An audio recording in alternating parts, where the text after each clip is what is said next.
દેશ માટે પોતાની જાત ખપાવી દેનાર વીરોને કદી ભૂલી ન શકાય. એના માટે આજે મશાલ રેલીનું આયોજન કર્યું છે.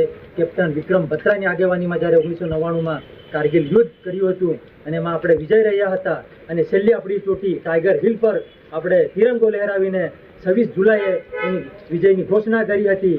તો એ આપણે ભૂલી ન શકાય. અને એ વીરો 500થી ઉપર આપણે વીરોના જાન ગુમાવી હતી અને 1300 ઉપર સૈનિકો ઘાયલ થયા હતા. એ વીરોને કદી આપણે ભૂલી ન શકાય અને હર હંમેશ એ વીરોને યાદ કરતા રહીશું. અને આવતી પેઢી પણ આ કારગિલ યુદ્ધને કદી ભૂલી ન શકે. એ નિમિત્તે સૌ ઉપસ્થિત રહ્યા તે બદલ સૌનો આભાર માનું છું. અસ્તુ વંદે માતરમ, ભારત માતા કી. આ દેશની આન બાન અને શાન માટે જેમણે શહીદી વહોરી છે એવા તમામ શહીદ વીરોને આજનો શહીદ દિવસ તરીકે આપણે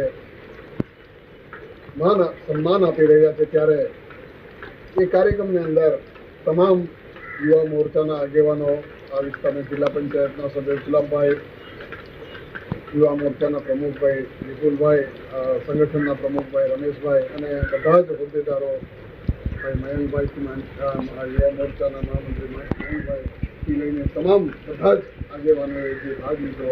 હંમેશા દેશ માટે જે આપણી ત્રણ સેના છે, ત્રણેય સેના, આપણી જે સલામતી છે એ એમના થકી છે અને એમના માટે, દેશ માટે એ પોતે એમનું જીવન સમર્પણ કરી દે છે. એમનો પરિવાર હોય, એના પરિવાર માટેની પણ ચિંતા ન કરતા એ મા ભૌમ, જેને આપણે મા ભૌમ તરીકે ભારત દેશને કહીએ છીએ, એ દેશ માટે જેમને શહીદી વહોરી છે એ આજના દિવસે એમને આજે 25 વર્ષ થવા આવ્યા છે. ત્યારે આજે તમામ ભારત દેશના દરેક ખૂણે દરેક નગરો હોય, સર્કલો, ચોરાયા હોય, દરેક મારા પૂર્વ સૈનિકો હોય,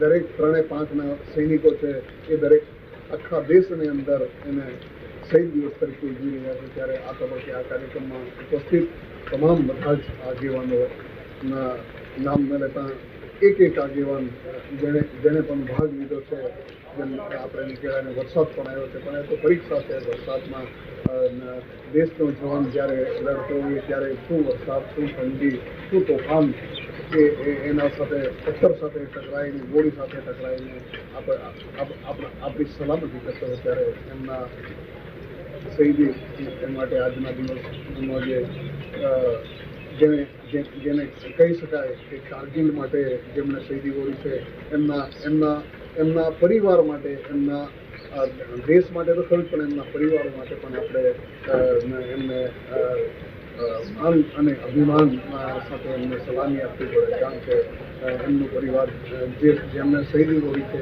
એ પરિવારની પરિસ્થિતિ તો આપણે બધા જ સમજી શકીએ છીએ. ત્યારે આજના કાર્યક્રમમાં આપ સૌ બધા અહીં ઉપસ્થિત રહ્યા છે બદલ આપ સૌનો